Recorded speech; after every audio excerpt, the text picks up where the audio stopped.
What up, everybody? What up, everybody? Let me get to the spot. Let me get to the spot. Ho, hey, everybody. This is Plan Your Greatness, and I am your gracious host, Carlton Hamilton. And let's get right into it. This one, we are talking, this is called What Are You Really Saving?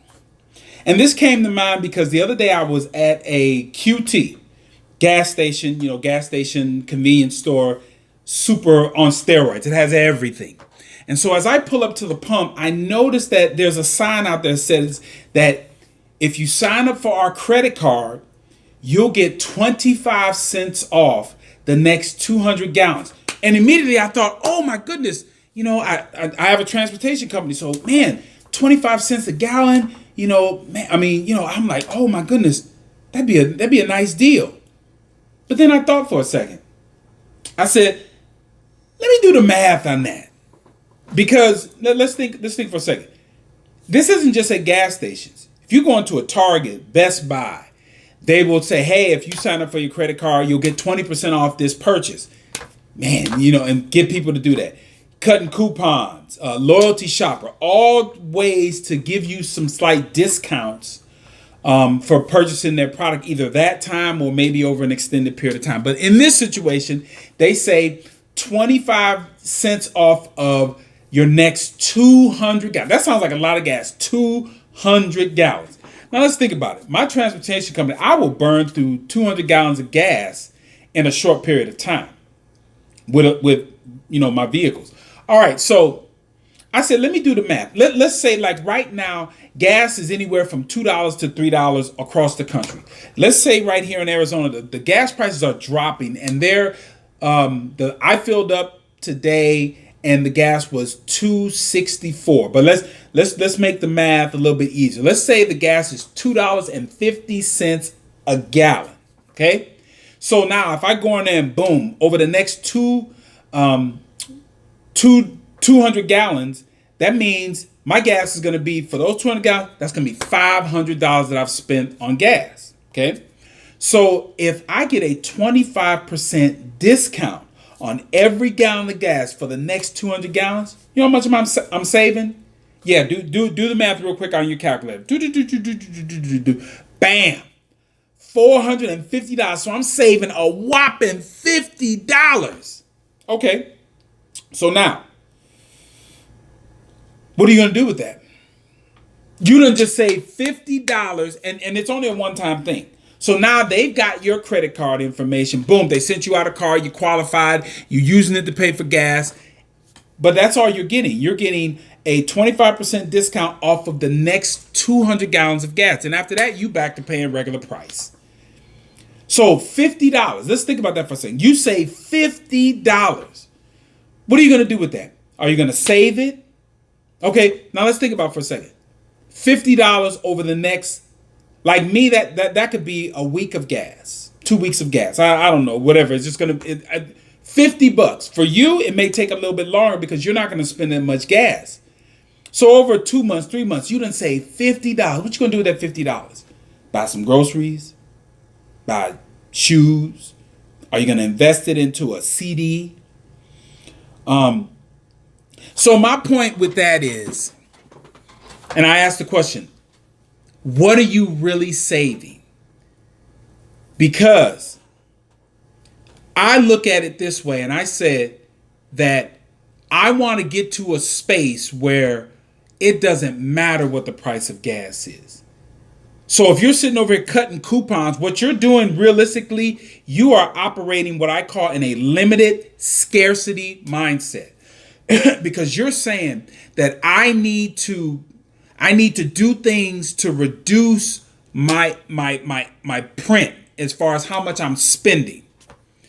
But if you think on the other side, instead of thinking of saving, if you think of, well, then I just need to make more money and create more wealth so that price is irrelevant. I learned that with my kid's mom, that she was, again, bless her soul, she was going about her life mismanaging her money. So I was actually having to save her a lot of times. And my kids, who are now teenagers, they're like, oh, Dad, you were paying her phone bill, you were paying this and that and her repairs and all this other stuff. Yeah, because you're the mom of my babies. So I'm not going to sit over here and let you just fall by the wayside. See, some people will revel in that. But I needed to have her because I needed to have my kids have a sense of both of the parents in the equation. So I bailed her out a lot. And see, she was in this this negative, limited poverty mindset to where this is where she only saw how much she could make. So she needed to save everything. And that's what happens when you are too busy trying to save a nickel, cut a coupon, all this other stuff, instead of creating wealth. Now, some people will say, well, some of the wealthiest people cut coupons and all this stuff. I agree. But at the same time, you know what they're doing? They're creating wealth. So that realistically, they don't need to cut coupons. I'm sure they probably just do it because that maybe is something that they grew up doing. Now, when I left baseball, I was hanging around people that had no direction, very limited in their mindset. They were lost. They had no purpose. I adopted that as well. So we're operating from a limited poverty mindset. And what I also was doing, I was taking from people or felt it was justified in me taking from people, which is why I ended up in prison, because I was in that mindset of always trying to take from people because I felt that they had something that I deserved, not maybe not even so much deserved, but that I wanted. And because I was doing that, I was putting myself in a box. And instead of saying, Carlton, go out there and grind and create your wealth, I'm sitting over here trying to snatch from somebody, saying that, instead of me working, I'm taking from them. Okay? But when I got to prison, completely turned things around. I read a lot. I learned a lot. I revealed to myself that I had value, that I had wealth. And so now here I am today. I'm a business owner. I'm a father. I'm an author. And now I'm a motivational speaker. Every one of those things are about giving. If I'm a business owner, that means I'm creating a service. If I'm a motivational speaker, I am trying to impart wisdom and maybe inspire people to do stuff. If I'm a father, that means I've brought people into this world that I am now going to take care of.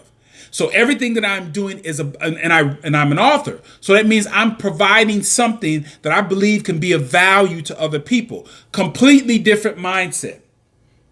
Okay, so now I look within myself for validation. I don't look to save 25 cents here or whatever. If I look at something and maybe it might be out of my price range or whatever, I say, well, then I need to go get busy and create some wealth so that I can have that product that I want or have that lifestyle. Okay, see the difference in the mindset? And that's what I'm saying. What are you really saving for? Go out there and create wealth, and then the wealth becomes the savings. Then you can have, do, be anything that you want to be, just in that mindset. So if you are operating from that space, instead of saying, I need to constantly save or cut corners, as opposed to getting in the mindset that I need to go create more wealth or I need to provide something for somebody that I'm going to then get compensated for, then I've now created the wealth that I need. You do that, you are absolutely 100% planning your greatness. This is Plan Your Greatness, and I will say this again. Plan your greatness. You know why? Because nobody else will. I'll see y'all next time.